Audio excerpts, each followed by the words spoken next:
Bom dia a todos. Damos início à cerimônia virtual de abertura do 11º Fórum Internacional Eco-Inovar, ciclo de debates e palestras. Saudamos as autoridades, professor José Rodrigues Martinho Remedi, vice-diretor do Centro de Ciências Sociais e Humanas, professor Braulio Otomar Carrom, diretor do campus da UFSM Frederico Westphalen, professora Eliette dos Reis Lenhart, coordenadora do curso de graduação em administração diurno, professor Roberto Choproni Bichuete, coordenador substituto do curso de graduação em administração noturno, e a professora Clândia Maffini Gomes, coordenadora geral do 11º Fórum Internacional Eco-Inovar. Registramos a presença dos professores, técnicos administrativos, estudantes e demais convidados. O Fórum Internacional Eco-Inovar é uma realização do Grupo de Pesquisa Eco-Inovar da Universidade Federal de Santa Maria, conta com o apoio e fomento da Fundação de Amparo à Pesquisa do Estado do Rio Grande do Sul, FAPERGS, e do Conselho Nacional de Desenvolvimento Científico e Tecnológico, CNPq. Ainda, o evento conta com o apoio do Centro de Ciências Sociais e Humanas da UFSM, do Programa de Pós-Graduação em Administração, do Departamento de Ciências Administrativas, dos cursos de graduação em Administração e do Colégio Politécnico. As colaborações acadêmicas institucionais conferem credibilidade no Brasil e no exterior ao evento. No Brasil, o evento conta com a parceria e o apoio de diversas instituições de ensino superior.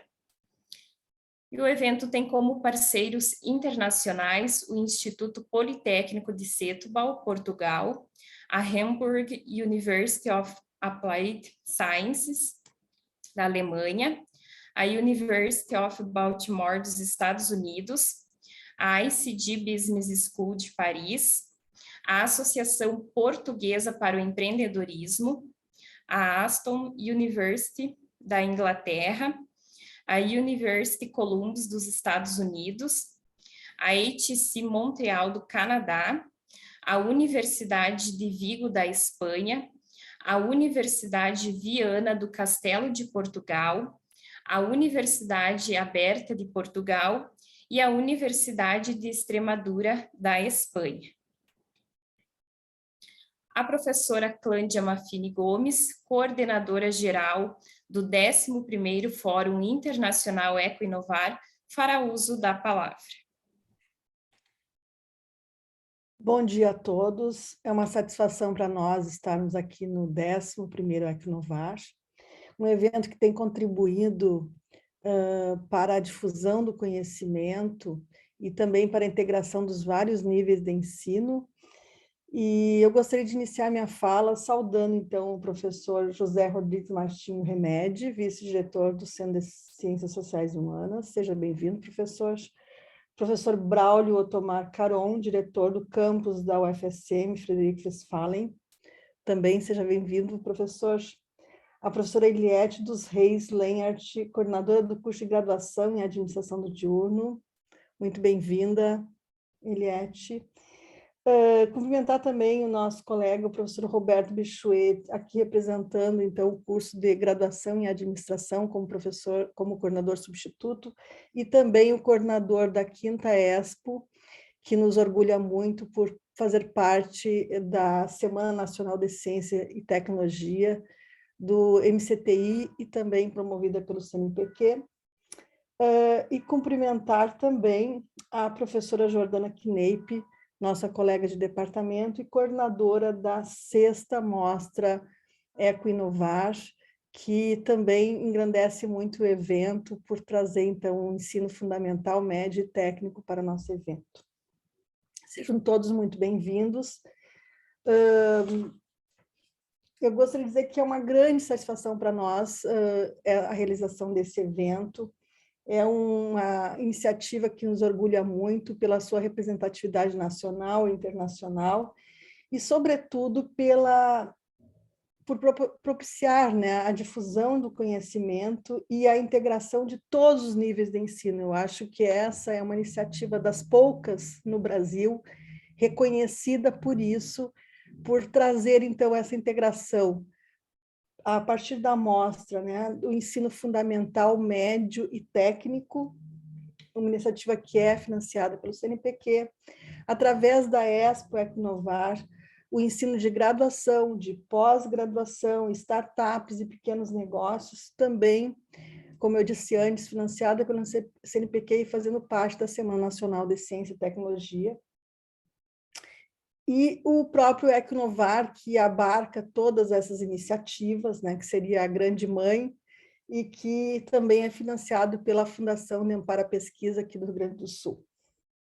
Eu gostaria de citar também a integração neste evento da Revista da Administração da UFSM, que também é financiada pelo CNPq e que vai trazer para nós o workshop com o professor Walter Leal, da Universidade de Hamburgo, que vai trazer toda a sua experiência falando sobre publicações internacionais, um assunto que nos toca muito, e que depois, na sequência, vai ser detalhada a sua participação. Eu agradeço a todos que apoiaram essa iniciativa, em especial com os meus colegas Jordana Kneip e Roberto Bichuet, e a professora Lúcia Regiane Madruga, né, a nossa secretária de Educação, e que muito nos auxilia nessa integração com a Secretaria de Educação nos níveis municipal e também estadual. Então, é uma parceria que acontece desde o início, desde a primeira mostra, e que também engrandece muito o nosso evento. Agradeço a todos os integrantes do curso do grupo de pesquisa Equinovar, né, e em especial aos alunos Camila Friso e Francis, a administradora Débora Vestena, a Gabriela Dubô e a Eluane Seidler, a nossa mestre cerimônias aqui. Então, muito obrigada a todos. Sem vocês, a gente não estaria aqui. E agradeço também ao FSM, que sempre tem apoiado a todas as nossas iniciativas. Desejo a todos um excelente evento, né? E passo a palavra, então, para o professor Roberto Bichuet e a professora Jordana Kneip, que vão detalhar, então, a programação, não só do Equinovar, mas também da Mostra Científica e da Expo Equinovar. Muito obrigada a todos. Então, chamamos os professores Jordana Marques Kneip e Roberto Choproni Bichuet, coordenadores científico e operacional do evento, para a apresentação do programa do 11º Fórum Internacional Equinovar, a 6ª Mostra Científica Equinovar e 5ª Expo Equinovar. Bom dia a todos e todas, saúdo as autoridades nominadas pelo protocolo.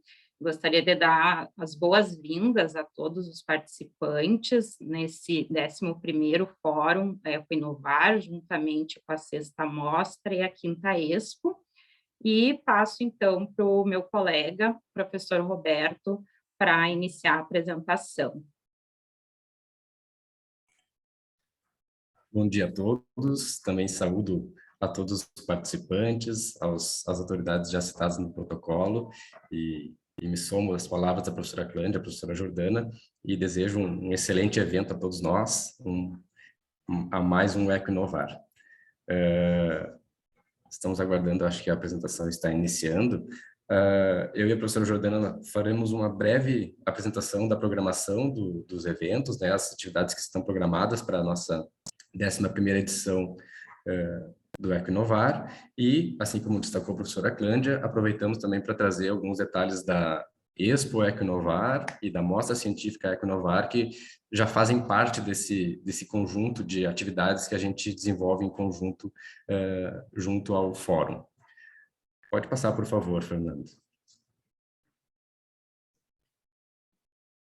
Aqui, então, a gente vai tratar das principais atividades que a gente vai ter no evento. Esse ano o evento ele tem um formato um pouquinho diferente do tradicional, né? A gente não tem já as tradicionais apresentações de artigos científicos que a gente teve nas 10 edições anteriores do Equinovar, mas não deixa de ser uma oportunidade da gente fazer os nossos networking, trocas de ideias, trocas de conhecimento por meio dessas atividades que a gente está propondo e também na apresentação de projetos que a gente vai ter na mostra e na Expo. Então, a gente inicia nessa abertura, a solenidade da abertura, e logo após a solenidade, a gente tem a participação internacional do professor Dr. Walter Leal, da Hamburg University of Applied Science, e também professor da Manchester Metropolitan University, do Reino Unido.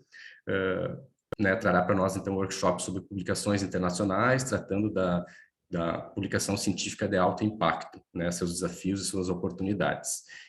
Como bem destacou a professora Clândia, essa é uma atividade também promovida pela Revista de Administração da UFSM, com o apoio do CNPq, e que dá abertura, então, aos nossos trabalhos no evento.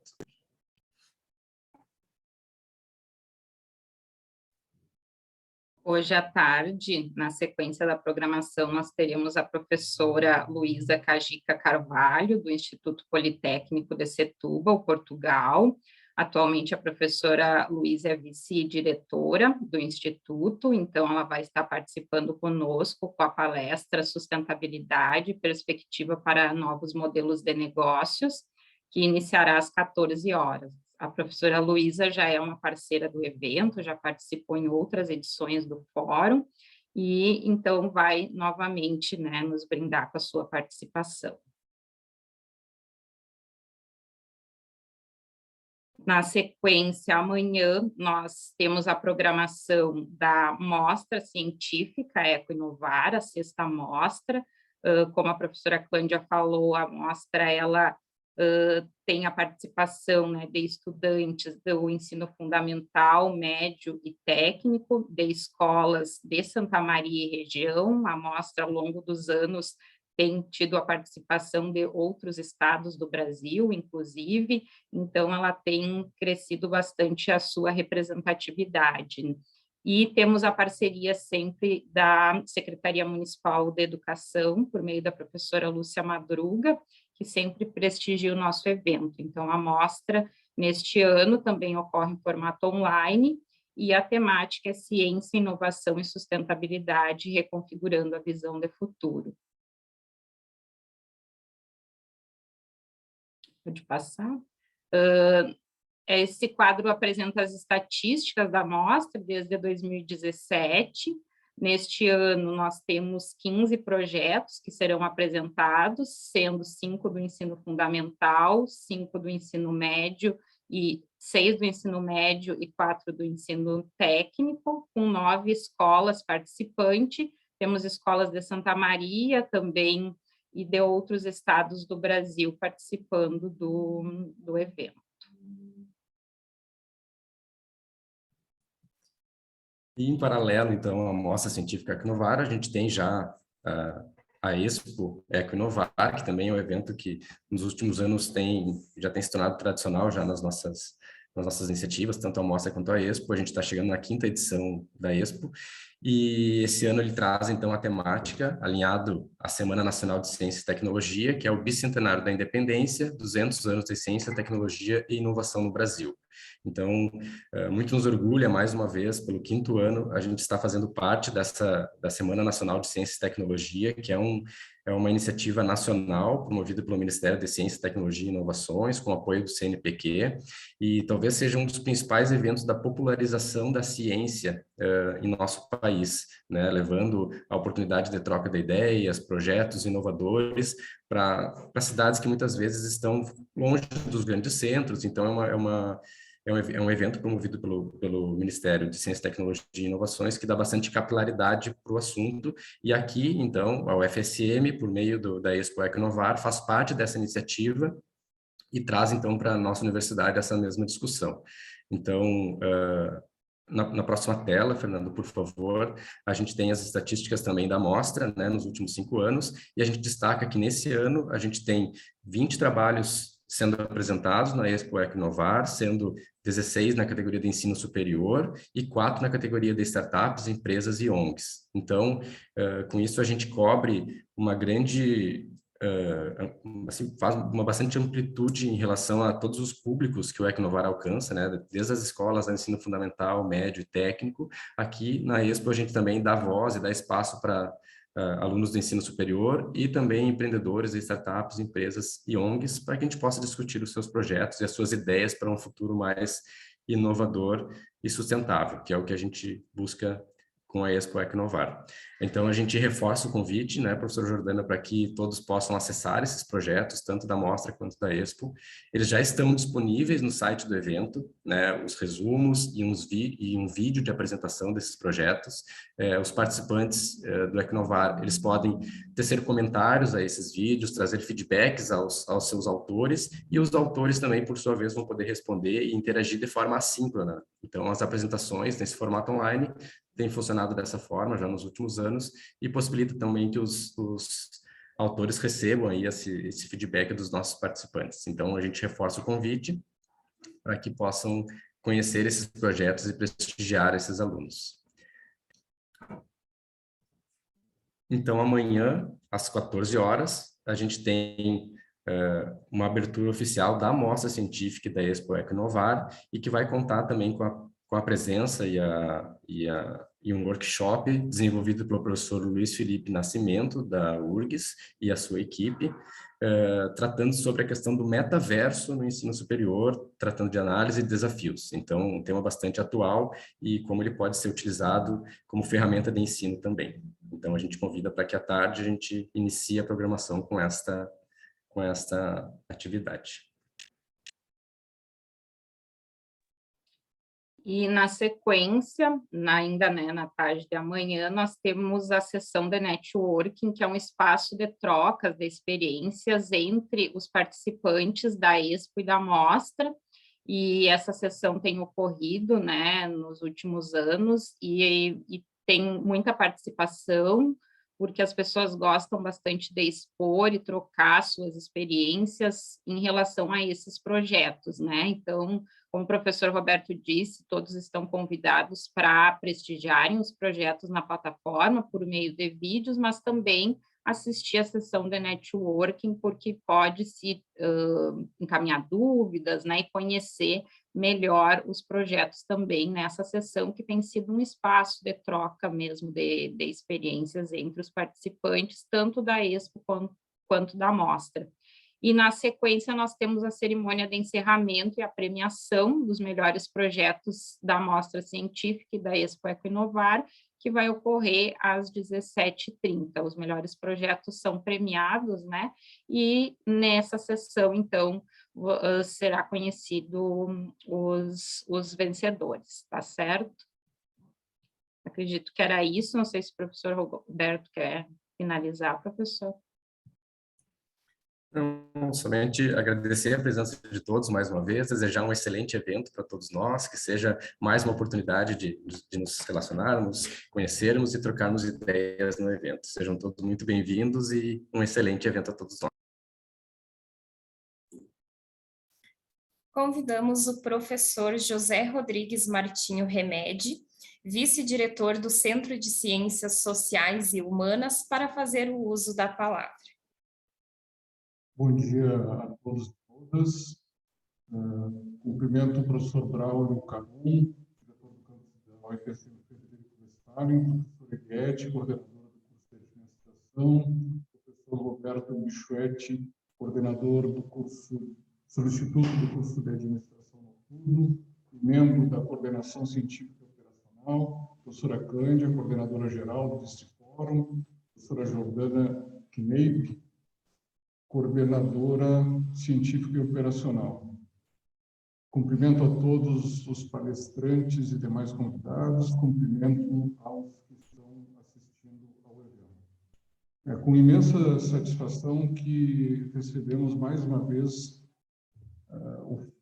vocês todos que são convidados ao 11º Fórum Internacional da Equinovar. Isso já é um patrimônio da área de administração do CCSH. Todos nós que somos da área acadêmica sabemos que manter um evento a mais de 10 vezes é muito difícil. Então, eu desejo a todos um grande trabalho, uma boa discussão, muitas trocas, num tema que é muito importante para o mundo contemporâneo. Não basta inovar, essa inovação tem que ser sustentável e o nosso mundo precisa de sustentabilidade. Todo tipo de contribuição é necessária. Desde um pequeno projeto escolar até o grande negócio, precisamos salvar o mundo que nós vivemos. Dizem os estudiosos da crise climática que nós já passamos do ponto de viragem. Então, a gente tem que trabalhar muito. Vocês já estão trabalhando há 10 anos. Eu desejo que essas trocas aconteçam porque, como já foi dito pela professora Cândia, que é uma das idealizadoras desse evento, é um evento sui generis, único, por envolver o mundo acadêmico, universitário, o mundo escolar e o mundo empresarial. Então, pesquisadores, empresários e alunos discutam, conversem e tragam novas propostas que o mundo precisa delas. Um abraço a todos, sejam muito bem-vindos ao CCSH, mesmo que virtualmente, e um bom evento.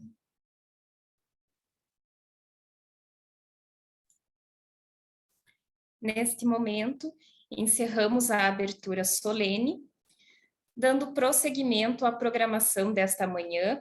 Convidamos o professor doutor Walter Leal, da Hamburg University of Applied Science, da Alemanha, e Manchester Metropolitan University, do Reino Unido, para proferir o workshop Publicações Internacionais, Desafios, Oportunidades da Produção Científica de Impacto. Este workshop é uma promoção da revista de administração da UFSM e apoiado pelo CNPq. O professor doutor Walter Leal ocupa a Cátedra de Meio Ambiente e Tecnologia da Manchester Metropolitan University do Reino Unido, de Gestão de Mudanças Climáticas na Hamburg University of Applied Science, da Alemanha, onde dirige o Centro de Pesquisa e Transferência em Desenvolvimento Sustentável e Gestão de Mudanças Climáticas.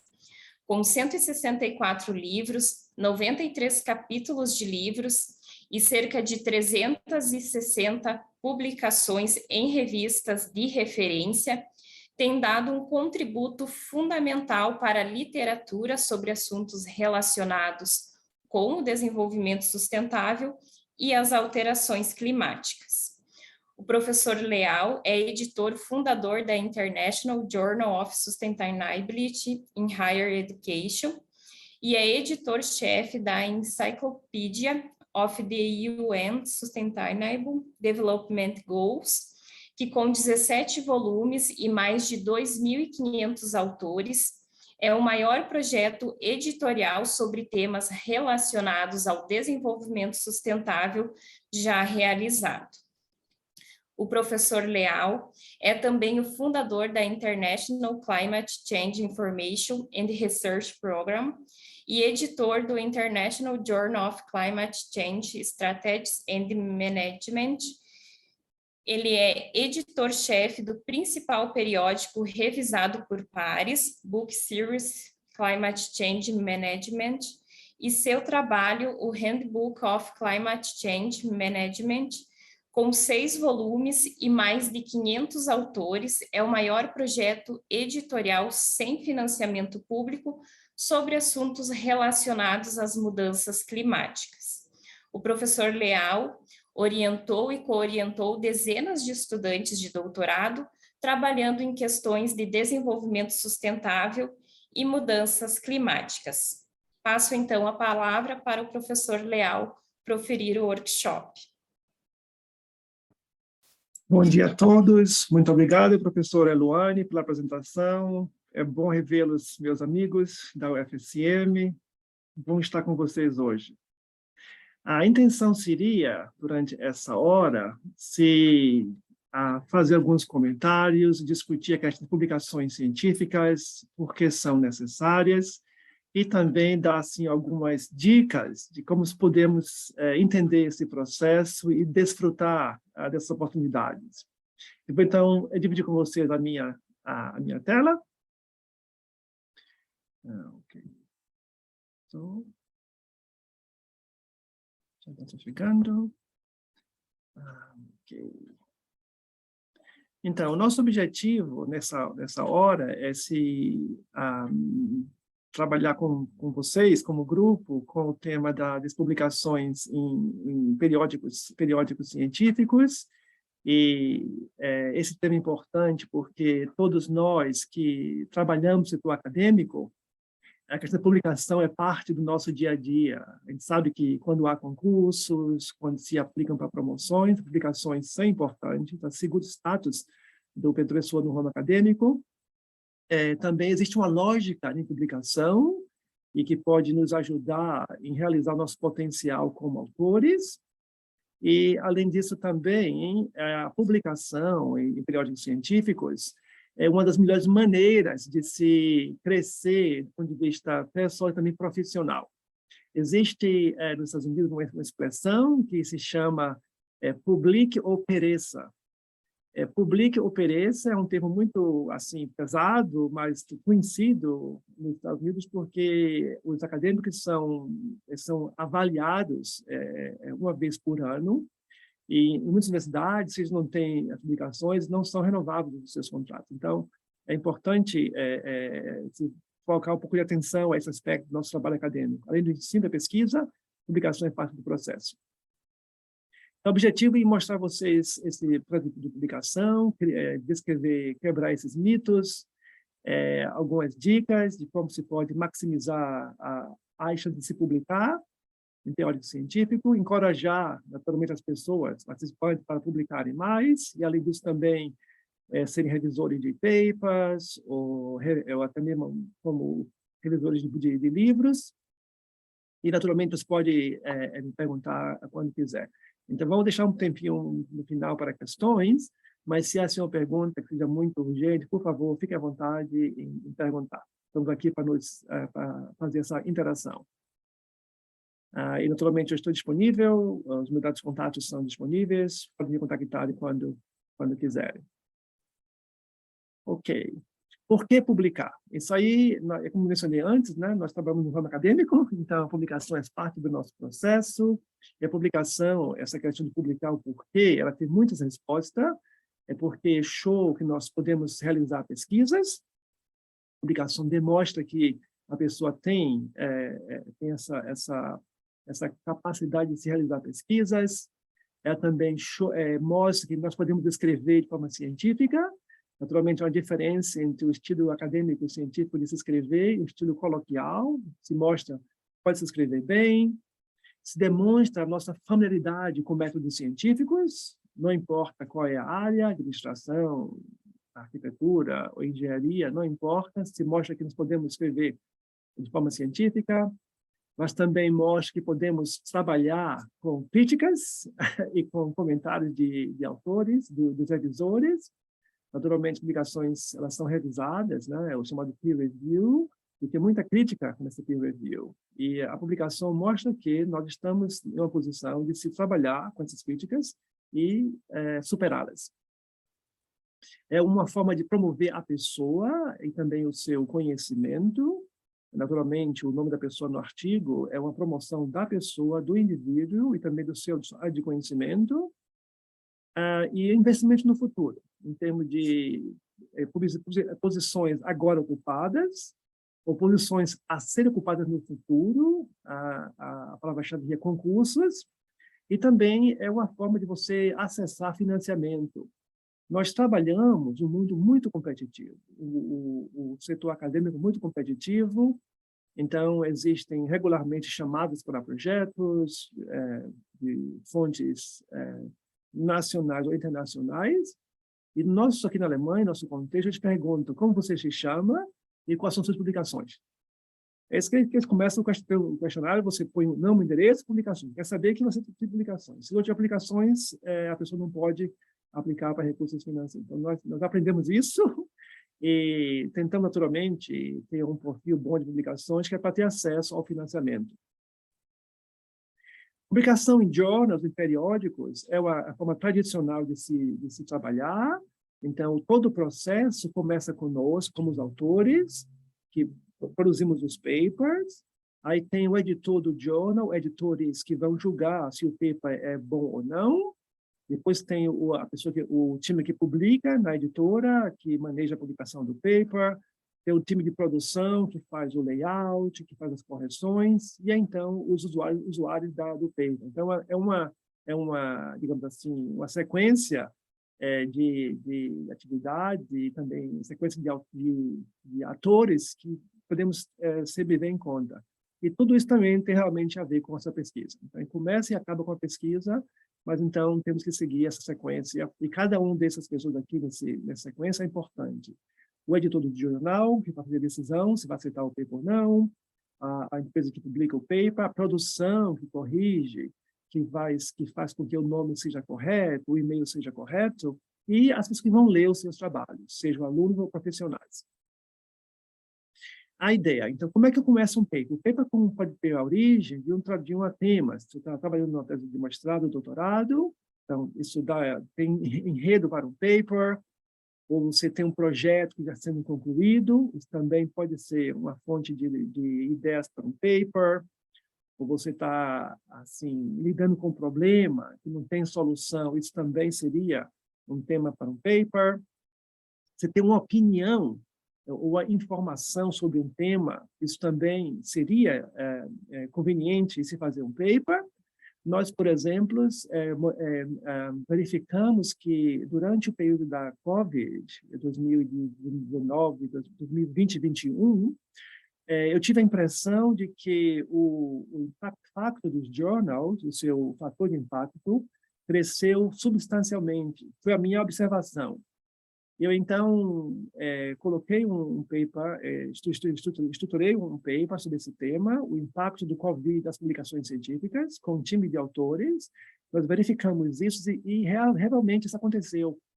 Durante a COVID-19, as pessoas tiveram mais tempos de trabalhar, de escrever papers, e isso influenciou bastante o impacto de journals. É muito visível isso, um impacto substancial não só de 1 ponto ou 2, mais de 5, 10 ou 15 pontos de diferença, por causa do COVID. E essa ideia, então, foi o tema de um paper. Se você apresentou um trabalho numa conferência, fez uma apresentação, também seria a fonte de informação para um paper. Enfim, se você, então, tem uma dessas origens, trabalho de tese, um projeto, você tem um problema que você está colocando na cabeça, você tem uma observação sobre um tema, ou você tem uma apresentação na conferência, esses podiam ser temas para paper. Então, a origem dela é múltipla. E, naturalmente, temos que tomar cuidado em relação a se publicar um trabalho em um journal ou em ato de conferência. Essa observação é importante, porque um paper só pode ser publicado uma vez. Não é permitido, não é possível se publicar o mesmo trabalho mais de uma vez, porque uma vez publicado, esse trabalho ele perde a sua originalidade. Então, recomendo muito aos meus amigos, meus colegas, que reflitem se querem publicar um trabalho em um journal, que tem um maior peso, ou em ato de conferência. Então, é a diferença entre eles.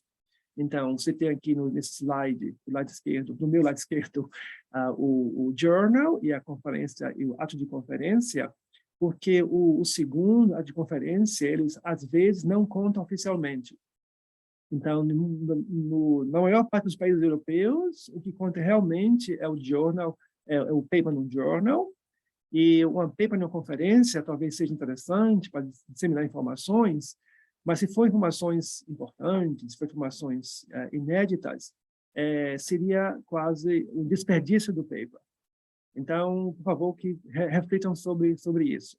Se é um tema inócuo, um tema simples, naturalmente, pode-se fazer um paper in proceedings, mas se for uma coisa realmente importante, eu daria preferência ao journal, porque o impacto é maior. E também tem o maior reconhecimento. Vocês todos sabem que no Brasil existe o Qualis, né? Que tem o ranking dos journals, então tem diferentes níveis de valor dos journals. Então, se for colocado um paper em um proceedings, em um ato de conferência, eles infelizmente não contam. Não é um bom investimento de tempo. Então, qual é a forma de se decidir em que jornal vai se publicar? Nós temos atualmente milhares de jornais de periódicos científicos, e a questão é qual é o jornal melhor para submeter o meu trabalho. Essa é uma questão importante que também deve ser refletida, porque uma boa escolha do jornal aumenta o impacto do seu trabalho e também de sua reputação. Já vou mostrar alguns dos maiores jornais do mundo. Então, se você publica um trabalho em um jornal bom, com um bom impacto, é bom também para a reputação da pessoa e também da entidade. Uma outra questão também a se considerar é que audiência você quer atingir com o seu paper. Então, nós refletimos aqui com frequência sobre o jornal que vamos submeter os nossos trabalhos, mas que nós temos que atingir a audiência nossa. Por exemplo, não faz muito sentido se tentar publicar um trabalho sobre a sustentabilidade em universidades para o jornal de física, porque não há compatibilidade disso. Então, tem que ser um jornal que você tenha a sua audiência. E também alguns fatores que são importantes considerar. O primeiro, as citações do jornal. Então, é um jornal bem citado, não é um fator primordial, mas um fator interessante. Citação do jornal. O uso do jornal também. Esse jornal é bem frequentado, tem muitas pessoas que os leem, é também um outro fator. A questão da comunicação, se é um jornal que é bem estabelecido, com uma editora conhecida, como a Emerald, Elsevier, Springer, se é uma boa editora, ou se é uma editora obscura, que ninguém conhece. Então, também seria um fato de a gente tentar se refletir sobre isso. Isso me lembra também a informar a todos sobre um risco que está acontecendo, um fenômeno não muito bom que está acontecendo, que são os chamados jornais predatórios. O que é um jornal predatório? Jornal predatório é um jornal que, aparentemente, é um periódico científico válido, mas, na verdade, não é. Porque a intenção dele, o seu modelo de negócio, é publicar os papers e cobrar dos autores as taxas. Então, às vezes, tem muitos nomes deslumbrantes.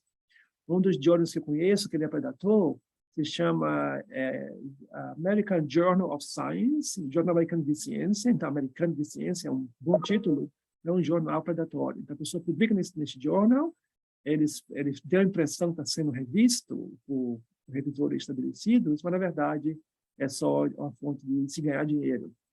Então, por favor, evitem esse risco. Já eu vou mostrar alguns exemplos de como pode evitar esse risco. Então, alguns jornais também são ligados a sociedades internacionais, ou jornais são internacionais, e também a chance de aceitar um paper. Às vezes, as pessoas submetem trabalhos a jornais de peso, com grande fator de impacto, mas que eles são rejeitados, porque esses jornais que têm um impacto maior, têm também um sistema de rejeição, que também é grande. Então, tem que se pensar quais são as chances de eu publicar nesse jornal. Então, existe, por exemplo, jornal, como, por exemplo, Science ou Nature, que são jornais bem estabelecidos, mas esses jornais têm um nível de rejeição de 98%.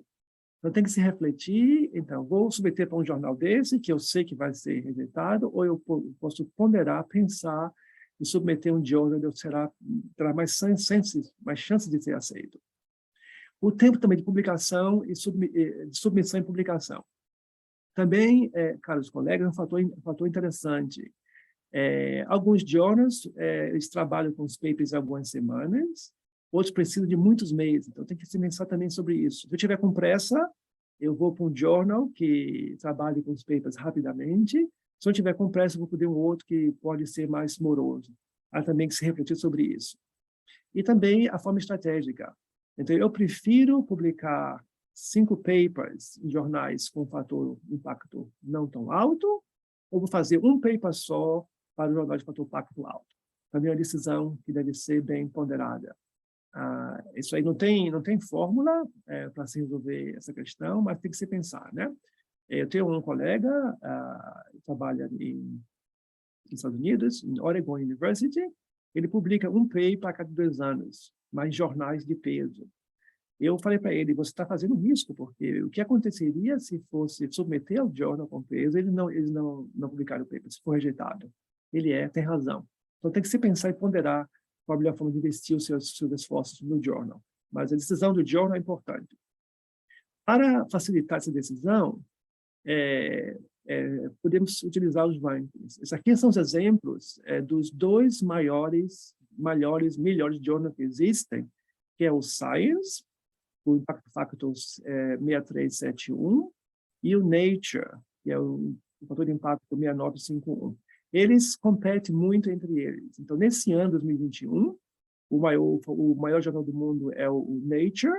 O ano passado, o ano retrasado, foi o Science. Eles se revezam quais são os melhores deles. Você vê, então, que é um fator de impacto tão grande que as chances de publicar lá são pequenas. Então, normalmente publicam trabalhos muito caros, com experimentos, e não muito na área social, na área de administração. São mais papers na área mais científica. E vocês veem, caros colegas, a diferença. Então, por exemplo, Science. Então, o ano de 2021 tem o Impact Factor 6371 e antes dele, 4184. O mesmo também se aplica ao Nature, o Impact Factor 6951 no ano passado e antes o 4278, que conforma a minha teoria que o COVID-19, a pandemia, se refletiu em um impacto maior em journals. E existem outros journals também bastante interessantes, inclui aqui o Scientific American, ou Journal of Clinical Production, que vocês também devem conhecer, que também o impacto fator aumentou substancialmente. Então, no ano passado, 9,29, esse ano, 11,7. Então, tem que decidir em que jornal publicar o seu trabalho. A forma de você decidir pode ser guiada por esse guia, que é o chamado Clarivate Analytics, é a empresa que se especializa em se monitorar os journals, os periódicos científicos. Então, se você não está certo, não tem certeza se um journal é bom ou não, você pode, então, fazer a busca no Clarivate Analytics, você, então, identifica o journal e decide, ok, está na lista, é um jornal bom, se não está lá, então, é melhor não publicar lá. Rejeição de trabalhos. Rejeição é uma praga dos autores, de artigo rejeitado. Isso acontece, naturalmente, com frequência, por diversas razões. E a questão fundamental é como pode se fazer se o artigo for rejeitado. É uma questão importante. E, hoje em dia, mais do que 60% dos papers são rejeitados de forma imediata. A pessoa submete e o paper é rejeitado. Por que isso acontece? Isso acontece, caros colegas, por 2 razões. A primeira é que, às vezes, o paper submetido para o jornal não tem uma boa estrutura, não tem uma boa qualidade, está mal escrito, ou não se aplica ao tema do jornal. E o outro elemento que justifica esse aumento grande de rejeição é o volume de papers que são submetidos todos os anos. O nosso jornal, que é o Jornal Internacional de Sustentabilidade e Educação Superior, nós criamos no ano 2000, esse jornal trabalhamos com 250 submissões por ano. Hoje em dia, temos mais de 500 submissões por ano. Então, são muitos artigos. E como cada artigo tem que ser lido por 2 pessoas, por dois avaliadores, então, temos que buscar 1.000 avaliadores para os papers, porque, humanamente, não é possível. Então, a rejeição é por causa disso. Então, o editor vê o artigo, se confere com o jornal, se está bem escrito. Se não está, então, ele faz a rejeição, ou o tema também não passa. E se está melhor, então, ele manda para revisar. E muitos papers são rejeitados porque eles não seguem a regra dos jornais. Então, eu sempre recomendo aos colegas, antes de submeter um paper para o periódico, por favor, cheque o jornal, quais são as regras, para evitar essa rejeição. Então, temos que seguir para um jornal que seja realístico, temos também que seguir as linhas para os autores, né? As informações para os autores, o tipo do paper, o tamanho também do trabalho. Normalmente, é difícil achar um jornal que aceite papers com mais de 8.000 palavras. Então, existem muitos jornais que não aceitam isso.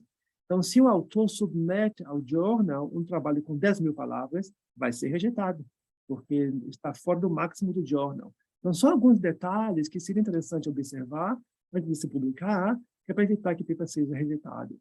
O outro também elemento importante é as referências.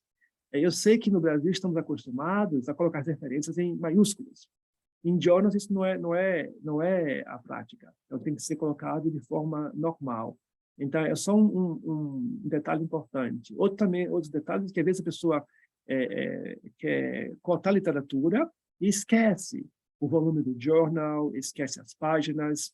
Você está citando um livro, esquece de mencionar o livro onde foi publicado ou qual é a editora. Então, são alguns detalhes que são importantes que levam a decisão de rejeitar. Então, se todos temos cuidado com os detalhes, podemos reduzir a chance de ter o artigo rejeitado. Então, ao saber onde é que o paper vai ser submetido, o paper não submete ao editor de jeito nenhum, tem que submeter eles online. Então, vai no website do jornal, do periódico, submete lá e não manda para o editor. E se você não tem certeza se o artigo será bem-vindo ou não, pode enviar para o editor do jornal um abstract do sumário do paper. Caro editor, estamos pensando em submeter esse artigo para o seu jornal. Por favor, enviemos anexo o abstract. Por favor, nos informe se é adequado ou não. Isso aí é uma boa estratégia, porque poupa tempo. Em vez de você fazer tempo, ir online e configurar o paper e passar muitas horas submetendo, às vezes faz sentido escrever para o editor do jornal, escreve para ele, manda o abstract e pede sua opinião. Você acha que o artigo é conveniente ou não é? Se ele achar que não é, tudo bem. Se achar que é, então você pode submeter. Então, é uma dica que pode até poupar tempo. E é bom e também interessante ler pelo menos um paper ou um volume do jornal, para a gente ter assim uma impressão de como é que o jornal é estruturado, para que o nosso paper também seja em linha com o jornal. E é também importante se trabalhar, se elaborar uma pequena cartinha, assim, introduzindo o trabalho. Cada editor, nós somos a equipe de tal universidade, tivemos um paper sobre tal tópico, estamos enviando um anexo e gostaríamos que seja revisto. Isso também ajuda, essa cartinha de apresentação do paper também ajuda. Muitos jornais requerem essas cartinhas de apresentação. A coautoria de autores. Eu tenho certeza que vocês já consideraram isso, que a coautoria do trabalho, isso é importante, especialmente se você é um doutorando, ou está agora começando a carreira acadêmica, é importante ter a coautoria com pessoa com mais experiência, e essa coautoria, ela pode ser feita, pode ser o supervisor do seu trabalho de mestrado e doutorado, pode ser também um colega, um coautor, você pode conhecer uma pessoa em uma conferência, pode também ser uma pessoa que você conhece da literatura, então tem um autor que é muito conhecido, você não pode convidá-lo ou convidá-la para ser o seu coautor no seu paper. Algumas empresas, que publicam, oferecem redes, por exemplo, aqui em Emerald, chama Research Connections, e os benefícios são muito grandes. O primeiro é que, se você é um autor de primeira mão, o seu primeiro trabalho, ter um coautor é importante, porque ele ajuda a lhe mostrar o caminho. Além disso, também, a coautoria demonstra a autoridade do trabalho, o seu rigor da pesquisa, e aí eu sempre chamo que existe aqui uma mistura entre uma bênção e a praga, quando falamos sobre papers de coautoria. Qual é a praga? A praga é que, então, são 3, 4, 5 pessoas que trabalham no paper, isso tem que ser coordenado, isso dá muito trabalho, mas a benção é porque quando há 4 pessoas assim, trabalhando de um trabalho, com diversas fases de conhecimento, diversos inputs, uma pessoa é muito boa na parte estatística, a outra é muito boa na parte da análise bibliométrica, a outra tem o dom de escrever bem. Você combina todo esse know-how, o paper é robusto e ele se beneficia disso. Então, a coautoria também aumenta o valor do paper. E se trabalhamos com pesquisa que sejam através de diversas disciplinas, isso também é um fator muito importante. Então, a coautoria é uma dica, uma ideia boa, trabalhar com grupos, produzir os papers, naturalmente que requer uma grande coordenação. O importante nesse sentido de coautoria, caros colegas, é se concordar do começo na sequência de autores do trabalho. Então, normalmente, a pessoa que iniciou o paper, que concebeu o paper é o primeiro autor, aí depois tem o segundo e o terceiro autor, mas é importante que se estabeleça de forma sólida antes de começar a trabalhar com paper. Aqui, por exemplo, nós publicamos esse paper no Journal Nature Communications. Então, você vê aqui o primeiro autor, que seria eu no caso, e aqui o Newton, que é o corresponding author. O corresponding author é a pessoa que não é o primeiro autor, mas que coordena o paper. A pessoa que coordena o trabalho dos autores, que os persegue se estão atrasados e que coordena o trabalho. Aí depois também vem outros autores. Em muitos países, não importa a sequência. Então, se há o primeiro autor, tudo bem, então não importa a sequência. Em outros países, é importante a sequência. Na Inglaterra, por exemplo, para se contar no paper, o coautor britânico tem que ser pelo menos o segundo autor, ou no máximo o terceiro autor. Então, se tiver um paper em que há um colega da Inglaterra, então ele tem que ser entre os 3 primeiros autores para que seja contado no seu sistema. Em outros países, isso não há problema. Na China, só conta oficialmente se o autor for o primeiro autor ou o autor correspondente. Então, eles são muito estritos. Então, é por isso que eu menciono, temos que clarificar essa questão do autor antes do paper ser submetido, para não ter complicações depois, para não ter confusão depois. Eu coloquei aqui o TT para me lembrar de um exemplo, que nós preparamos um paper, que vai ser agora submetido, e de repente um dos autores queria que ele seja o primeiro autor. E nós conversamos no grupo, dissemos, não pode ser assim, porque não foi combinado antes, é um motivo, e a sua justificativa é que ele queria agora aplicar para a promoção em sua universidade, e se ele fosse o primeiro autor do trabalho, ele seria, talvez desse certo com essa promoção. Nossa posição é a seguinte, a pessoa que iniciou o paper não foi você foi convidado para fazer o paper. E, além disso, até por isso não é possível. E, além disso, se você quiser usar esse favor para mostrar a sua organização que você foi o primeiro autor, você está mentindo para eles. Então, não faz sentido isso. E nós sabemos que a mentira tem perna curta, né? Então, nós aconselhamos esse autor que não modificar a sequência, deixa assim, e que ele é convidado, quando ele quiser, ele pode iniciar um paper e o liderar. Não tem nenhum problema, mas não se usar a oportunidade e ter uma posição que ele não merece. Então, a coautoria é interessante porque faz com que o manuscrito seja checado, ele seja elaborado de uma forma lógica. Essa lógica é importante, colegas, porque um paper com coautoria que não tem uma forma lógica é um paper que chamamos Frankenstein, paper Frankenstein. É um paper com muitos pedaços colados, sem sentido. Então, é necessário ter uma sequência entre as 10 partes do paper para que tenha uma mensagem clara. Aí, então, exploramos os pontos fortes de cada autor, como mencionei antes, alguns são muito bons em estatística, análise bibliométrica, língua, gráficos. Então, pode explorar o talento de cada autor e, naturalmente, tem que concordar com a ordem que se aparecem os nomes antes do paper ser submetido. O que faz um bom paper? Então, quais são as características de um bom trabalho que terá a chance de ser publicado? Existem algumas características. Eu vou demonstrar, a primeira delas é que seja original. Então, é um tema original, que é um tema novo, ou que está abordando um tema de uma forma inédita. Um bom paper também é relevante para o conhecimento e estende esse conhecimento, informações adicionais.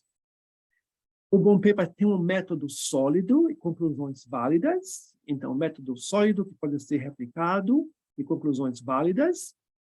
É um paper que é bem estruturado, claro, e com uma boa qualidade de texto, que possa comunicar a mensagem de forma clara. O bom paper também segue essa lógica de argumentação, então, do geral para o específico, a introdução, a descrição do tema, depois vem os métodos, resultados de discussão e conclusões, para ser uma lógica da argumentação. Ele também expõe ou descreve as suas implicações para a teoria e prática. Isso eu recomendo, nós fazemos nossos papers sempre, e recomendo a todos. Quando fizer um paper, que você dedique um parágrafo sobre as implicações desse trabalho para a teoria, e também mais um parágrafo sobre as implicações para a prática, porque isso adiciona ou dá mais peso para o paper, essas implicações teóricas e práticas. O paper também, um bom paper também, tem literatura recente e relevante. Esses são dois termos totalmente diferentes. O tema literatura recente, como o nome já implica, é que temos que utilizar a literatura, caros colegas, as mais recentes possíveis. Naturalmente, podemos nos referir a publicações dos anos 70, dos anos 80, 90, não há problema, mas que não seja a maioria desses papers que são velhos. O paper terá mais interesse se utilizar referências mais recentes. E quanto à relevância, também é importante esse elemento, porque não faz sentido se adicionar a um paper referências bibliográficas só para inflacionar e impressionar os editores. Então, às vezes, a pessoa vê um paper com 100, 120 referências, né?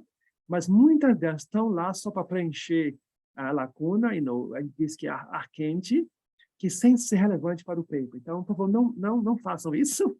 Se a literatura for relevante, você menciona. Se não for, é melhor deixar, porque os editores eles prestam atenção a esse detalhe. O paper também tem uma dimensão internacional, pode ter um foco global. Naturalmente, podemos descrever aspectos relacionados ao Brasil, a estados brasileiros, mas também com a visão, então, como é que se estuda, as implicações deles são de forma internacional. Isso também dá um valor adicional ao paper. E, naturalmente, temos que seguir o estilo do jornal, o estilo editorial do periódico, para fazer sentido, do ponto de vista prático, para o jornal também. Então, se nós seguirmos essas regrinhas, né, originalidade, relevância, métodos, claridade, lógica da argumentação, aspectos teóricos e práticos e as referências, temos boa chance de ter um nosso trabalho publicado. Naturalmente, com um bom título e uma boa chave de palavras-chave e um bom abstract. Porque o abstract, o sumário, ele é o cartão de entrada no paper.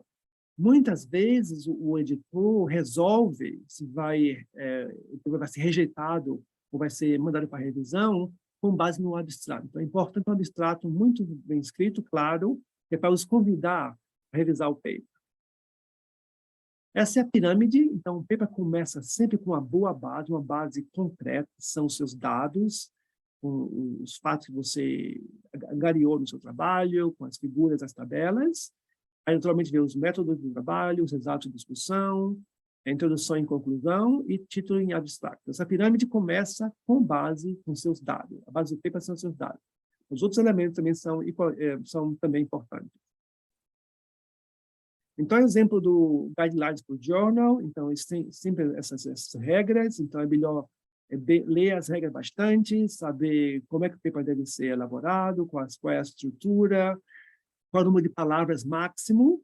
Existe um jornal em que eles aceitam trabalhos com um máximo de 6.000 palavras. E esse jornal também diz que o máximo são 6.000 palavras e cada tabela e cada gráfico conta com 500 palavras. Então, quem for submeter a esse jornal tem que saber as regras.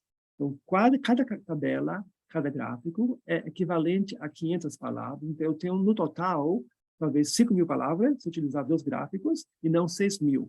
Então, são alguns detalhes que temos que notar, e é bom sempre ler os guias para os autores dos periódicos. Open Access. O acesso aberto está crescendo de forma intensa. Existem duas formalidades, duas formas, caros colegas, de se publicar o paper no Open Access. O primeiro se chama Open Access Verde. Esse acesso verde é através do depósito do paper na biblioteca da universidade. Então, aqui na Alemanha, na Inglaterra, temos o chamado repositório, onde nós salvamos o paper, a versão final dele, naturalmente sem utilizar o logo oficial da editora.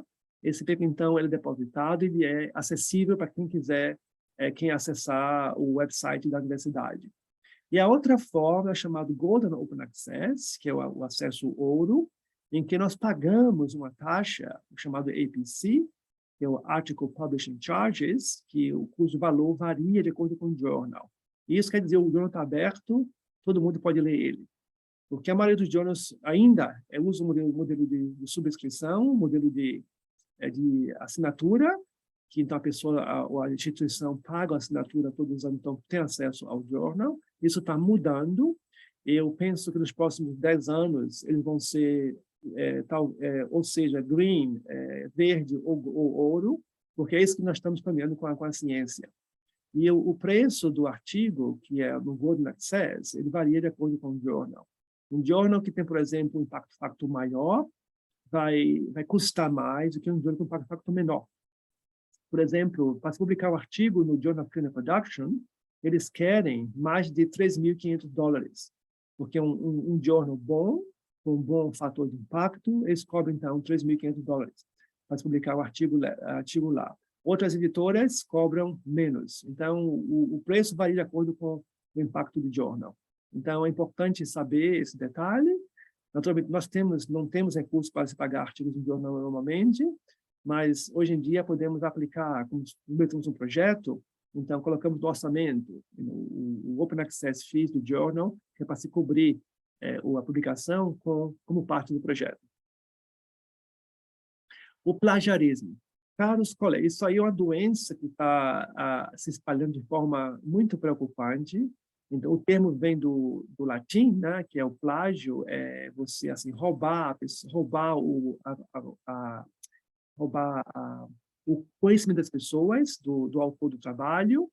É muito difícil de você detectar, o revisor não detecta isso, mas, naturalmente, existem diversos softwares, Turnitin, Authenticate, diversos softwares que identificam isso. Aqui na nossa universidade, antes do trabalho ser submetido, seja o trabalho tese de bacharelado, mestrado ou doutorado, eles são checados no plagiarismo antes de ser revisados. E muitos journals também fazem isso. E existem muitos trabalhos que são rejeitados porque o nível de similaridade é muito, muito alto. Então, temos diferentes softwares, como mencionei antes, né? O Authenticate é um deles. Também se pode fazer um check com o Google sobre plagiarismo. Não é muito preciso, mas dá um pouquinho de uma impressão sobre o trabalho. E os jornais têm uma política de não tolerância ao plagiarismo. Então, se um artigo for submetido e ter contento que seja copiado dos autores, esse artigo vai ser rejeitado de forma imediata. Então, não tem discussão sobre isso. Hoje em dia, a tentação muito grande de se usar o copy and paste, na copia e inserte textos. Isso é uma doença, como mencionou ele, que está afligindo muitos journals. Então, rejeitando muitos papers por causa do plagiarismo. Aqui, por exemplo, é um exemplo de um texto que tem um plagiarismo. Você vê aqui, realmente, no lado direito da tela, você vê a percentagem de similaridade, 53%, que é demais. E você então vê no texto como o software identifica o plagiarismo. Então, você vê o número 17 e 76. Então, são números que se referem a trabalhos de onde esse texto foi copiado. Então, é uma vergonha que isso aconteça, né? Não tem nenhum problema se você cotar um artigo, se você citar um autor, uma autora, mas se você cita sem mencionar a fonte, quer dizer que você está tentando levar a impressão que é o texto seu. E como o texto não é seu, isso não é permitido e os trabalhos dessa forma são rejeitados. Eu também gostaria de alertar sobre um outro perigo. Às vezes a pessoa cota um artigo no trabalho, um artigo ou dois, não tem nenhum problema, mas se você cota diversos artigos no trabalho, o software também vai identificar isso e vai mostrar o nível de similaridade. E aí você me pergunta, professor, como é que eu posso evitar isso? A minha resposta é muito simples: escreva o trabalho original. Porque se o trabalho é seu, se o texto é seu, não vai ter nenhum problema com a similaridade. Então, isso aí é a minha receita, né? Se você tem que cotar artigos, por favor, faça, mas em uma quantidade que seja moderada. Então, nenhum revisor vai reclamar se você cotou alguns artigos e você mencionou a fonte, isso não tem problema, mas se vai ser isso muitas vezes, então isso prejudica o trabalho, porque aí, então você está botando a ênfase em trabalhos existentes e não na ciência nova. Então, temos que também ponderar sobre esse risco.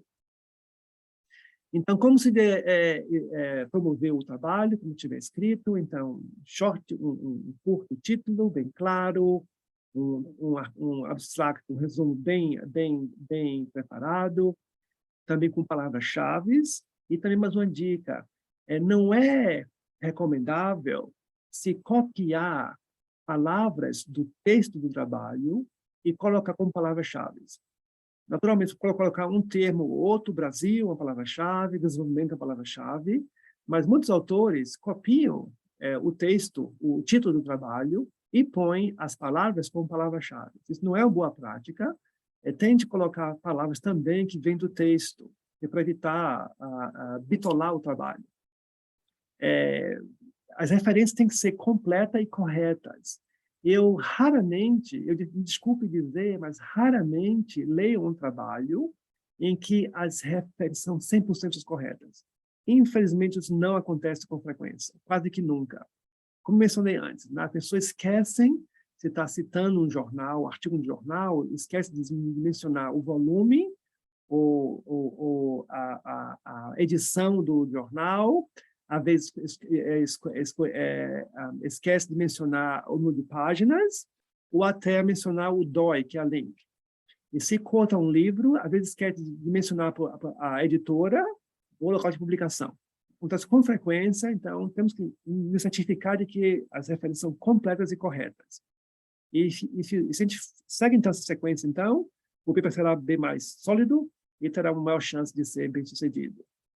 E antes de submeter o paper, também seria interessante, colegas, que se verificar o texto com cuidado, que é para a gente não ignorar erros.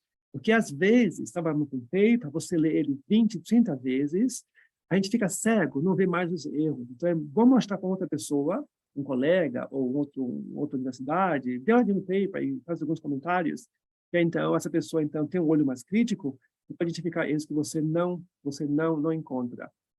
E vamos também fazer um esforço em evitar erros ortográficos, erro de tempo de verbo ou até de ortografia. Naturalmente, existem alguns programas que fazem a checagem do texto, né, o spell checker, mas não são 100% corretos. Por exemplo, aqui é um texto em inglês, é um texto dúbio, então se chama A New Methodology Introducing 2020.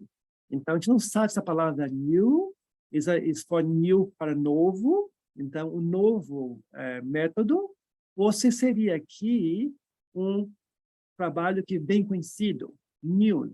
So, new é um trabalho conhecido, ou new que é novo. Então, isso confunde o revisor do trabalho. Se acontece uma vez, tudo bem, mas com frequência, o paper seria rejeitado. Então, tem que também tomar cuidado com isso, com os erros de gramática. Okay. Submissão. Você submeteu, então, o paper para o journal, o que acontece, então? Acontece algumas coisas, o editor recebe o journal e vai enviar para os revisores, 2 a 3 semanas. O revisor, então, recebe o paper e senta nele, por 4 semanas ou até mais. Aí, quando o revisor, então, completa o trabalho, 6 ou 8 semanas, envia para o editor. O editor, então, verifica os comentários do revisor e envia para o autor. Então, 2 semanas. Então, isso em média, o tempo de submissão entre submeter o paper e ter aceito varia bastante. Eu tenho, com a minha experiência, a média é de 1 mês e meio para os journals que são open access, que você paga a taxa, são bem mais rápidos, e entre 3 meses e 6 meses para o journal normal. E eu coloquei aqui, beware, cuidado, porque eu recebo com frequência notas de doutorandos que vão apresentar sua tese, submete o paper ao nosso journal, professor, eu vou defender minha tese no mês de dezembro, estou agora submetendo o paper, espero que seja aceito. Isso aí não é aceitável, não é um bom procedimento, porque se você quer que o trabalho seja na tese, tem que submeter antes, bem antes, que é para ter tempo suficiente para ser revisto. Então, a pessoa submete um paper em novembro, e quer submeter a tese em dezembro, não vai acontecer, porque vocês veem aqui a sequência, demora muitas semanas. Mesmo que eu tenha uma boa vontade, que envie o trabalho para revisão, os revisores são pessoas ocupadas, como nós, né? E vão precisar de algumas semanas antes de eles revisarem o trabalho. E quem sabe se o artigo vai ser aceito ou não. Talvez seja até rejeitado. Então, é muito perigoso, nós sempre, assim, formamos nosso aluno de doutorado, não faça isso. Não submeta o paper de última hora, submete antes, para evitar esse tipo de surpresa. O artigo é submetido, então, as 3 coisas, o artigo vai ser aceito, isso não acontece com frequência, ou sempre nunca, não conheço nenhum artigo que é submetido e aceitado. O que acontece com frequência vai ser aceitado com mudanças, algumas que são mudanças menores ou maiores, depende do trabalho, ou vai ser rejeitado. São as 3 opções que existem. Então, a primeira opção, aceito, como mencionei, não acontece. Não conheço nenhum jornal que recebe o paper e aceita. Muitos deles, a maioria, o paper vai ter ser um paper bom, vai ter recomendações, né, para fazer pequenas ou maiores mudanças, ou vai ser rejeitado. Se o paper foi aceito, então temos mudança, temos chance de ter publicado, boa notícia. Então, temos que também preparar as respostas aos comentários dos revisores, e não temos que ter a impressão que são comentários pessoais. Os papers são criticados por revisores, mas eles são anônimos. Então, o revisor não sabe quem você é, e você não sabe quem o revisor é. Então, se um texto é assim ofensivo, não se incomode, porque ele não conhece a sua pessoa. E, naturalmente, assim que chegar a revisão, você trabalha nela o mais rápido possível para fazer a resubmissão. E, naturalmente, temos que agradecer o editor, o revisor, pela oportunidade, pelos seus comentários. Então, como é que revisa o paper? Então, a gente acknowledge, a gente recogniza o editor e diz, obrigado pelo paper, vamos responder a tal dia X ou Y. Se a gente não concorda com os comentários, a gente explica por que não concordam. Eu não concordo com esse comentário, por isso e aquilo. A gente pergunta também, se não entendeu a pergunta, a questão, pergunta o que você quer dizer com esse comentário.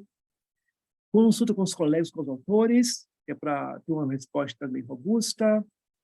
Sempre faz certo que se tenha o dia da revisão, que o dia seja seguido, essa deadline, e adiciona uma página, uma carta, uma tabela em que a gente descreve os comentários um por um e a resposta por eles. E se concordou ou não concordou, qual são o motivo para isso.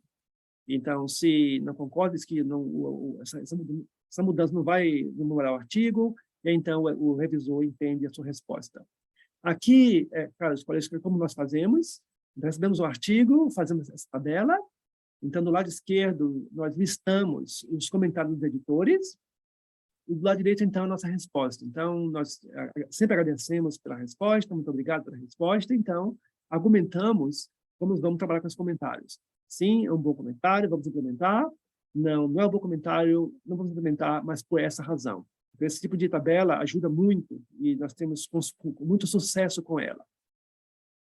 E vamos também promover nosso trabalho. Então, uma vez que o paper seja aceito, vamos promover, vamos usar a social media, o Facebook, o Twitter, o LinkedIn, para promover o nosso trabalho e aumentar a sua visibilidade também.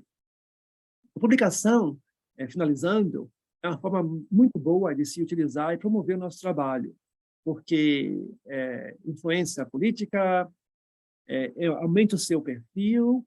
Eu digo à nossa equipe sempre, o tempo que você investe em preparar um paper é um tempo bem investido, que é o seu benefício próprio, então aumenta o seu perfil.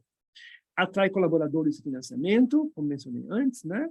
É também importante que dá muitas oportunidades. Eu sou regularmente abordado pela mídia, quer fazer entrevista, eles conhecem nossos trabalhos, e a forma de fazer isso é simplesmente usar o seu network. Se vocês não têm acesso, que se acessem as redes, diversas redes de informações. Nós temos uma chamada USDRU, que cada pessoa pode se ligar a ela, para se informar sobre o que está acontecendo, contar aos autores em sua lista de referências, uma boa forma de fazer a rede. E, naturalmente, nós não fazemos muito isso, mas presença na mídia. que é para aumentar a nossa imagem. E se você publicou um paper no journal, peça à editora que envie informação sobre isso para que possa disseminar.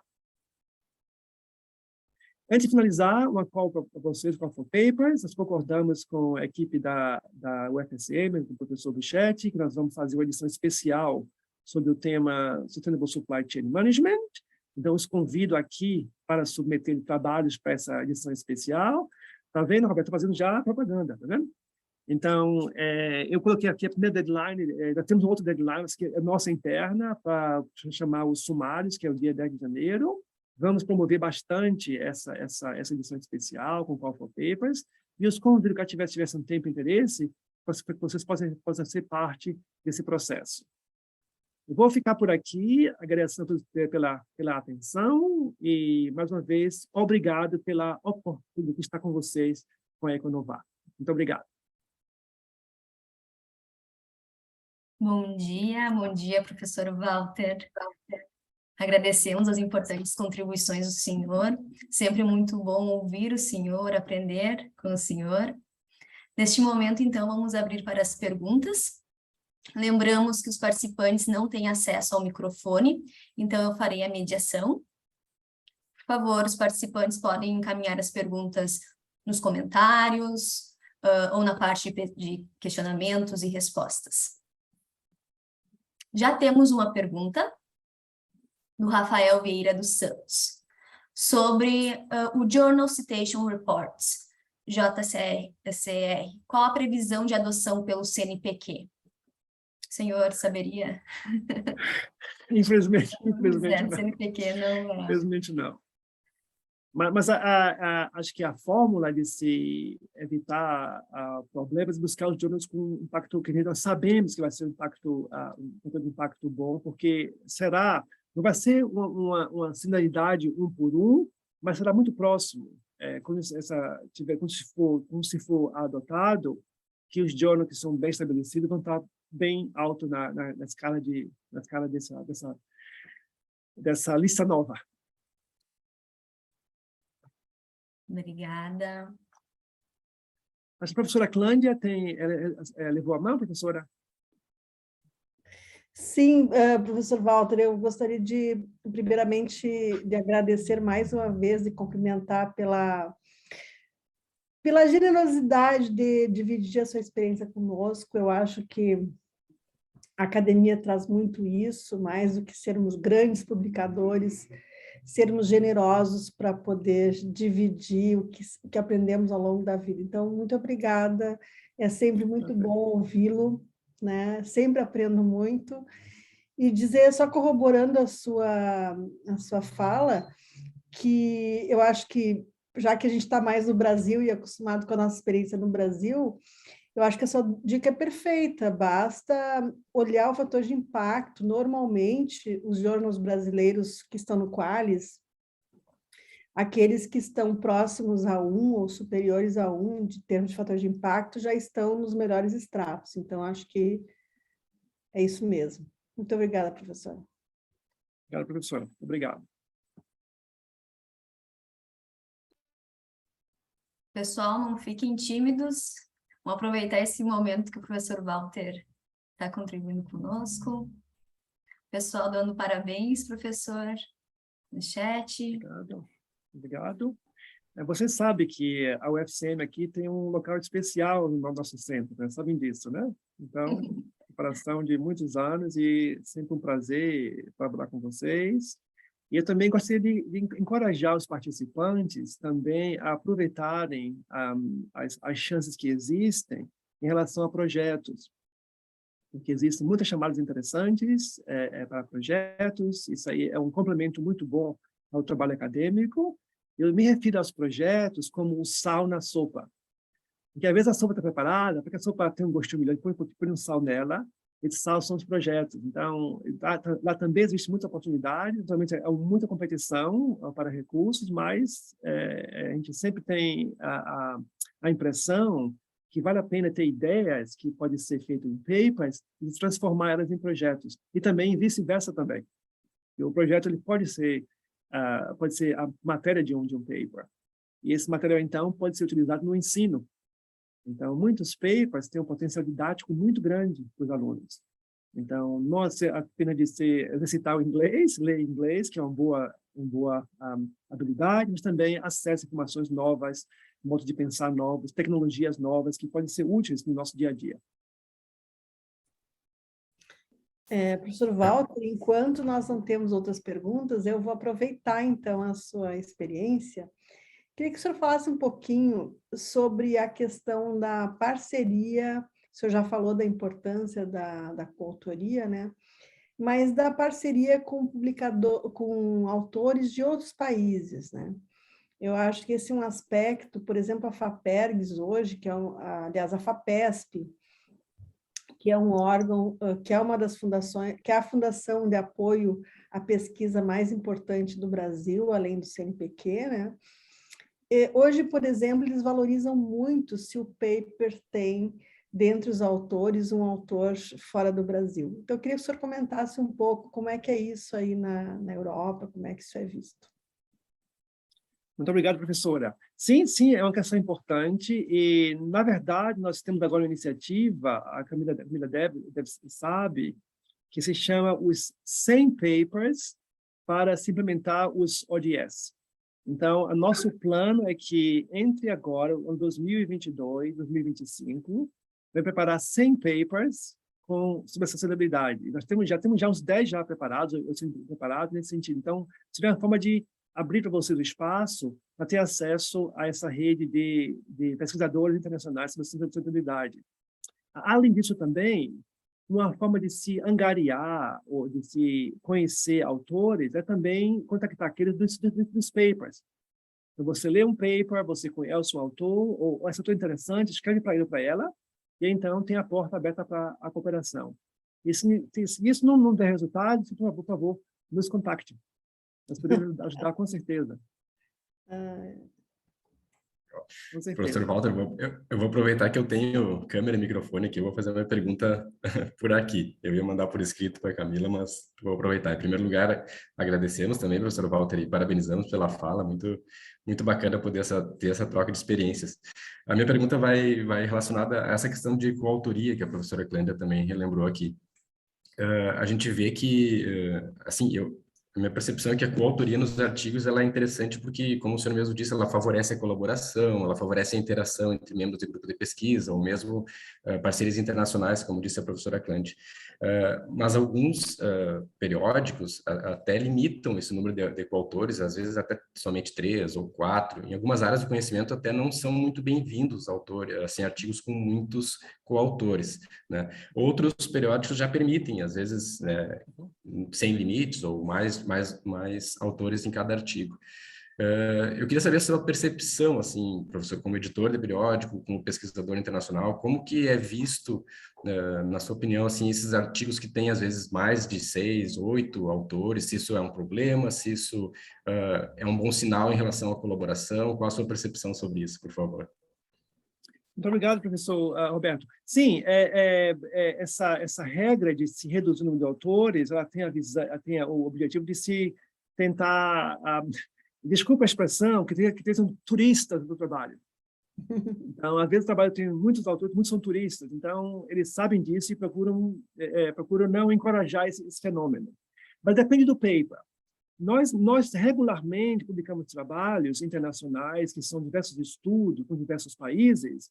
E aí, então, se tem um colaborador que, por exemplo, vem do Peru e que dá um input para o paper, essa pessoa deve ser parte do trabalho.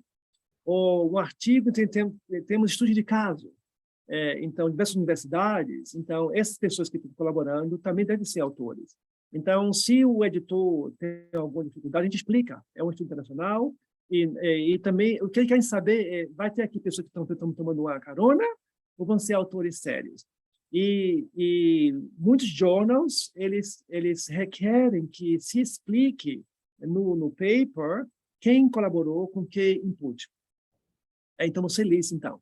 Nós temos, nossos trabalhos, na média, nossos trabalhos são 5, 6 autores, mas tem trabalhos com 17 autores, 18 autores, depende do escopo do trabalho. Se for um estudo internacional, um estudo grande, vai ter mais autores. Um trabalho mais focusado, um trabalho com mais foco, vai ser naturalmente menos autores. Eu escrevo sozinho regularmente. Eu tenho uma ideia, eu faço o trabalho, mas eu prefiro a colaboração por motivos também práticos, né? Então, o motivo da colaboração é ter acesso a dados. O segundo é a formação acadêmica dos nossos cientistas futuros. A Camila é coautora em muitos papers, e também os seus predecessores também são autores em paper. A formação acadêmica do aluno e do doutorado, porque ele tem experiência nessa área.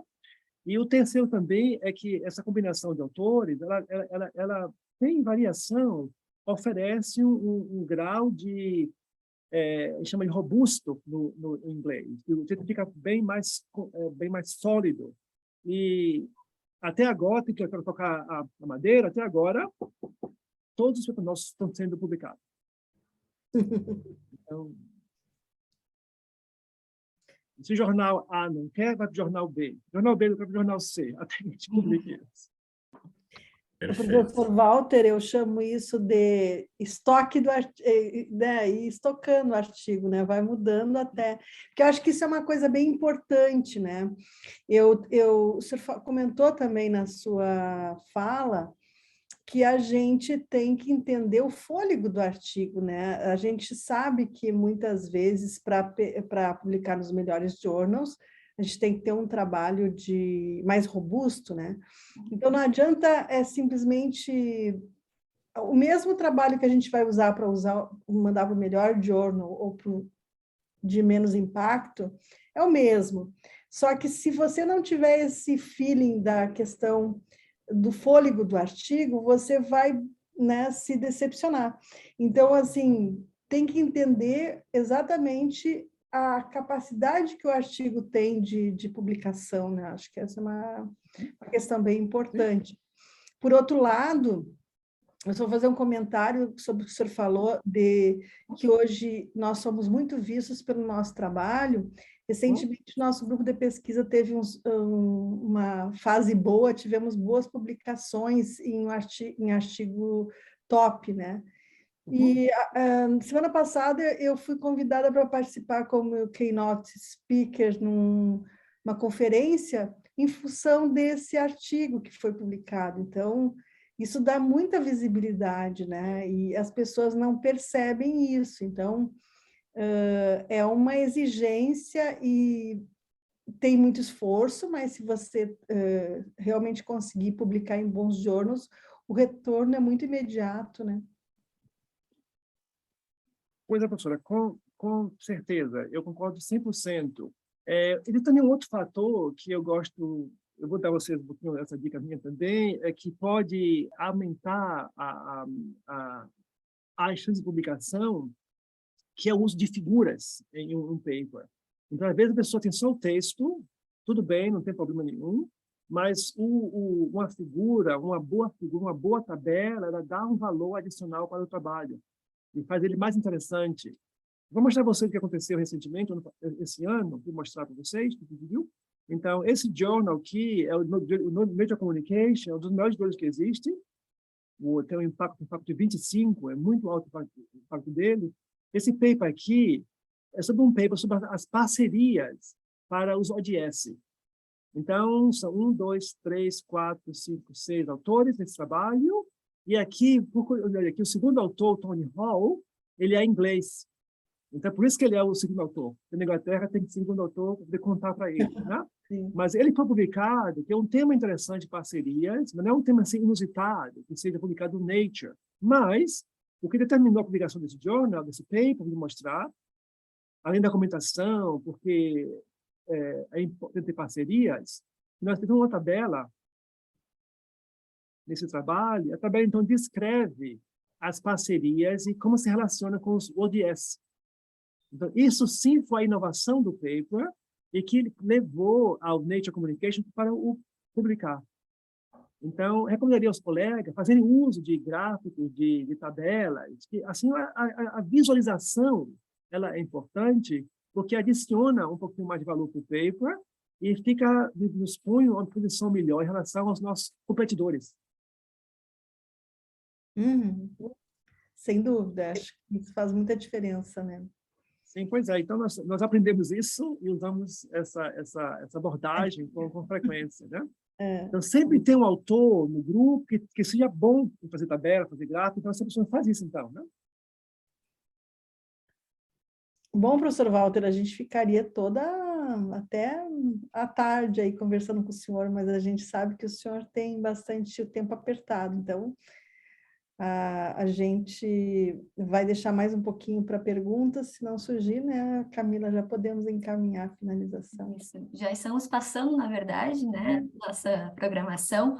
Professora, eu vou só levantar alguns pontos que eu estava ouvindo o senhor falar e que me chamou a atenção. Em relação às journals que estão detectando plágios pelos anais, né? A gente está com uma estratégia, então, em relação aos nossos eventos, que é publicar apenas o resumo estruturado. Dessa forma, a gente possibilita que os autores participem dos eventos, que tenham contribuições dos revisores para melhoramento do artigo, e isso está dando bastante retorno. Eles estão selecionando essa forma, essa modalidade de publicação. Foi uma estratégia que nós encontramos, né, para manter, então, as pessoas participando dos eventos, que é um meio muito importante para essas trocas. Professor, a gente sempre busca atender todas as solicitações, sugestões dos revisores, né, dos nossos artigos, para que o trabalho seja publicado no final. Mesmo que aquelas mudanças, alterações não sejam tão pertinentes, a gente, né, não acredito que não seja muito importante essa alteração ou esse incremento. O que o senhor pensa sobre? Qual que é a sua sugestão? E já puxando isso, muitas vezes nós queremos colocar um monte de informações nos artigos, né? Deixar o artigo mais rico possível. Só que também a gente recebe dos revisores a solicitação para reduzir. Então, o que o senhor tem a falar um pouquinho sobre isso? Aproveitando, já vou fazer algumas outras perguntas. Como ter ideias originais, professor? Quem está trabalhando com a tese, com a dissertação, acaba tendo algumas ideias, mas após, como que a gente pode ter ideias? Quais são as fontes para a gente ter publicações de impacto? Ok, obrigado, Camila. São questões totalmente relevantes. A primeira dela, a questão do comentário do revisor. Eu me trato, eu penso que eu sou um psicólogo. Quando eu vejo o revisor seu comentário, eu penso, o que está atrás desse comentário? Alguns revisores fazem comentários que não têm nenhum sentido, ou que não devem ser seguidos, mas eu sempre agradeço. Muito obrigado pelo comentário. Então, se eu não concordo, ele diz que não é possível. Por exemplo, falou assim, ok, você fez um estudo, um survey, com uma pequena amostra, faça de novo. Então, esse comentário existe, né? Obrigado pelo seu comentário. Como o estudo já foi completado, não é possível refazê-lo, mas no futuro haverão outros estudos. Então, é um pouquinho de você manobrar o comentário, não ofendendo o revisor, mas também não deixando que ele ponha areia no nosso trabalho, né? Uhum. E às vezes não concordo com o comentário de forma plena, mas digo, então, não concordo, mas para atender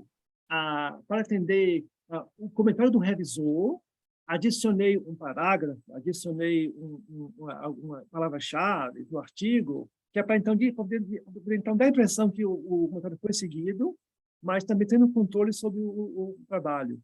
Você vê isso que a gente faz sempre isso, né? Mas se for comentário válido, muitos são muito válidos, né? Então a gente implementa ele, né? Se for comentário válido. Mas se não for, a gente tem que tentar assim driblar o comentário, atender para ele, agradecer, mas também fazer o que a gente quer no final das contas. A sua terceira pergunta foi com relação à ideia, à inovação.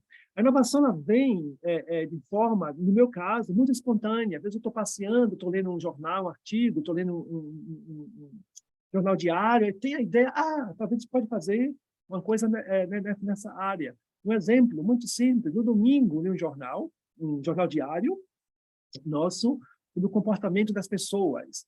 E o artigo diz que, como nós sabemos, né, o comportamento das pessoas é influenciado pelo indivíduo próprio, pessoa própria, mas também pelo seu ambiente. Eu falei, ok. Nós temos aqui em nossa universidade um office green office verde. Eu falei, então podemos influenciar a pessoa, seu comportamento, através do que chamamos em inglês, que é chama de nudging.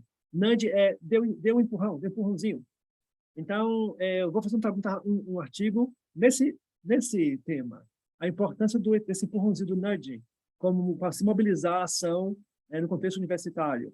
O nudge, um puxinho, pode ser, por exemplo, colocar um placato no elevador, use a sua própria energia, não use o elevador. Sobe a escada.